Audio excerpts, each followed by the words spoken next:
Hey, are you ready to dive into some timeless wisdom with me today? We're going to be unlocking Secrets of Closing the Sale by the one and only Zig Ziglar. Oh, absolutely. Even though it was written way before, the whole digital age, Yeah. this book's got some seriously relevant insights for us no matter what we're selling in life. Yeah, and what I think is so fascinating is how Ziglar really taps into these core principles of human interaction that haven't changed a bit, even though our communication styles, definitely have evolved. It really makes you wonder, what is it about his approach that makes it so enduring? Well, at its heart, it's about understanding people, Mm-hmm. their motivations, their desires, and yeah, even their fears. Hmm.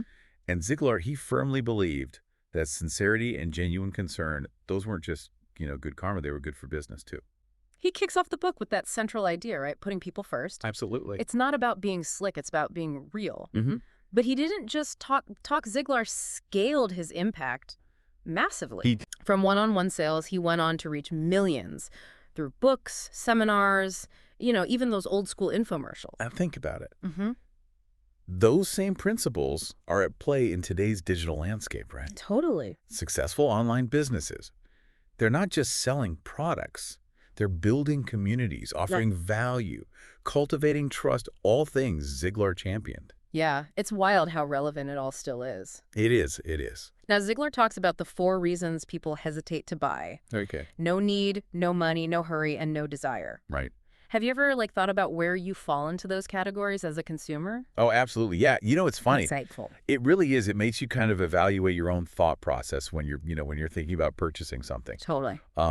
And he dives into that no hurry objection with a story about a potential customer questioning why they should buy right away. Right. And this is something I think every salesperson encounters, right? That challenge of creating a sense of urgency without being pushy. It's a delicate balance. Ziglar was all about using questions to persuade, not just convince. Right. He even uses the example of Galileo proving Aristotle wrong about falling objects Oh, yeah. to illustrate the difference. Which is brilliant because that anecdote really highlights the difference between convincing and persuading, right?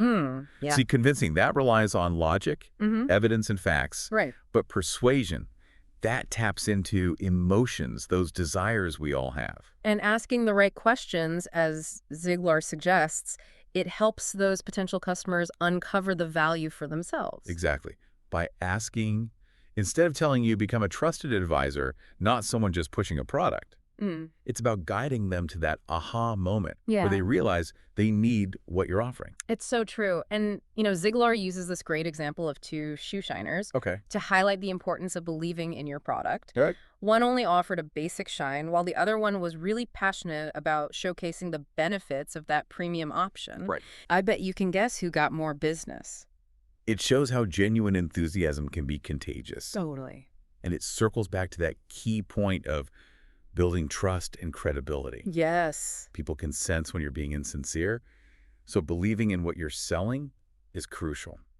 Now, this next one is interesting. Right. We all know Ziglar was a big advocate for positive thinking, Of course, yeah. but he wasn't afraid to call out the misconceptions around it. Right. He said it's not about this magical ability to achieve anything you set your mind to, but rather about approaching challenges with a more effective mindset. Oh, absolutely. And he even talks about facing adversity despite being a positive thinker, which I think makes it so much more relatable. Oh, for sure. Life throws curveballs, am I right? It's about how you respond to those curveballs that makes all the difference. Mm-hmm. And that's where Ziglar's ideas about overcoming objections come into play. One of the most common objections, right, that salespeople face is, I need to think it over.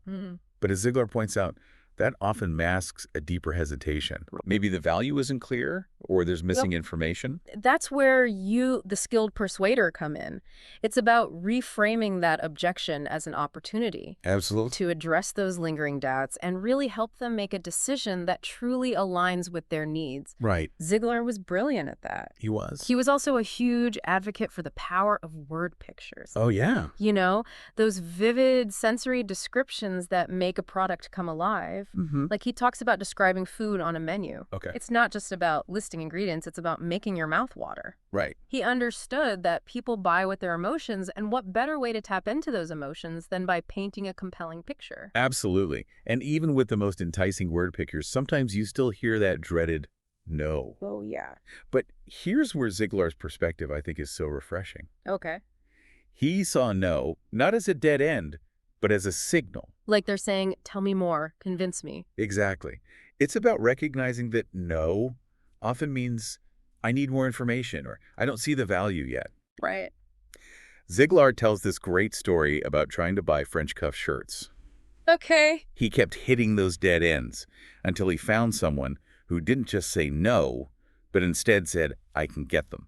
It's about resourcefulness and that can-do attitude. Yes. And it loops right back to building genuine relationships, which was so important to Ziglar.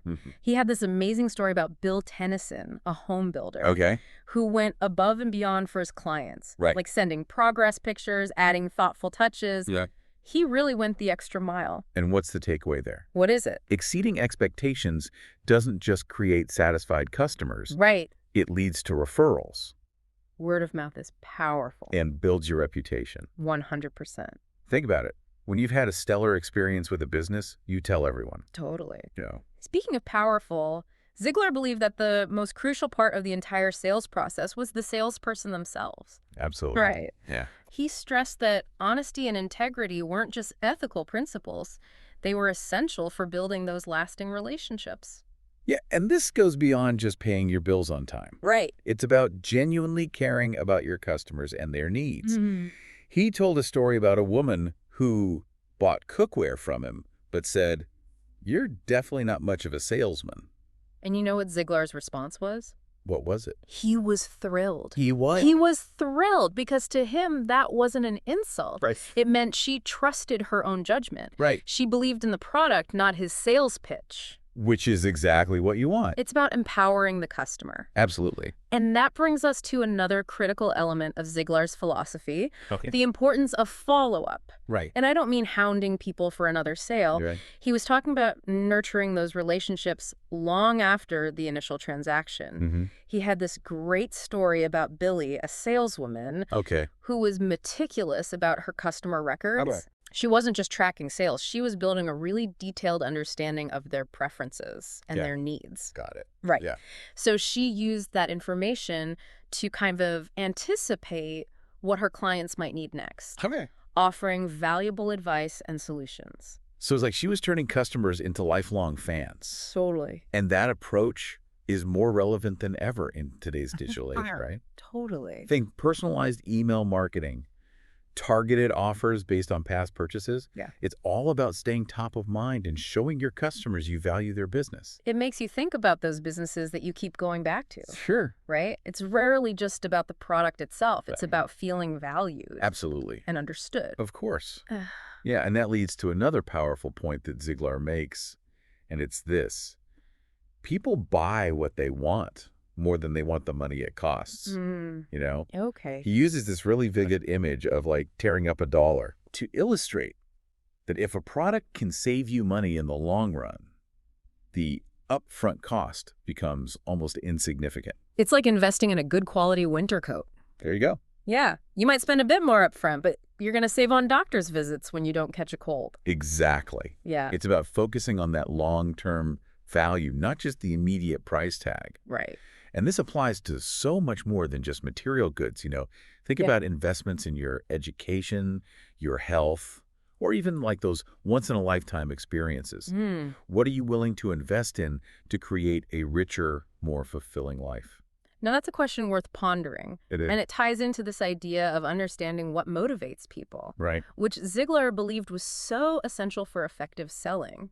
He even went so far as to categorize different personality types and how to tailor your approach for each one. Of course. Right. Yeah. Like with someone who's more analytical and detail-oriented, Okay. you'd want to come armed with facts and figures. But for someone who's driven by emotions and relationships, you focus on building rapport and trust. It's like speaking their language, Right. meeting them where they are, Totally. you know. It's fascinating stuff, and it highlights the importance of being adaptable and observant in your interactions. Because when you understand what makes people tick, you can connect with them on a deeper level.